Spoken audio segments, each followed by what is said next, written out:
ನೋಡಿದೀಯ ನನ್ನ ಈ ಸಂತೋಷವನ್ನು? ಹೌದು. ನಾನೇನು ಯುವರಾಜ ರಾಜಕುಮಾರಿ ನಾನಲ್ಲ, ನವ ತರುಣಿ ನಾನಲ್ಲ, ರಾಜಮಾತೆ ನಾನಿದ್ದೇನೆ. ಆದರೂ ಕುಣಿದು ಕುಪ್ಪಳಿಸುತ್ತಾ ಇದ್ದೀನಿ. ಇಷ್ಟು ಸಂತೋಷ ಹೌದಲ್ಲ? ಯಾಕೆ ಬೇಕಾಗಿ? ಯಾಕೆ? ನೀ ಹೇಳಿದಂತಹ ಸುದ್ದಿಯನ್ನು ಕೇಳಿದ ಕ್ಷಣವೇ ನಾನು ರೋಮ ಹರ್ಷಿತಳಾದೆ. ಸಂತೋಷ ನನಗೆ ಇಮ್ಮಡಿ ಆಗುತ್ತಾ ಇದೆ. ಕುದುರೆಯ ಬೆಂಗಾವಲಾಗಿ ಬಂದವರು ಭಾರತ ಮಹಾಶಯರು. ಹೌದಮ್ಮ. ಏನೋ ಮತ್ತೊಮ್ಮೆ ಹೇಳಿ.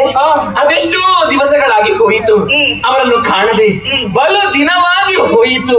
ಬಳಲಿ ಬೆಂಡಾಗಿ ಹೋಗಿದ್ದೇನೆ. ಇಂದು ಬರುತ್ತೇನೆ, ನಾಳೆ ಕಾಣುತ್ತೇನೆ ನನ್ನ ಭಾರತ ಮಹಾಶಯರನ್ನು ಎನ್ನುವ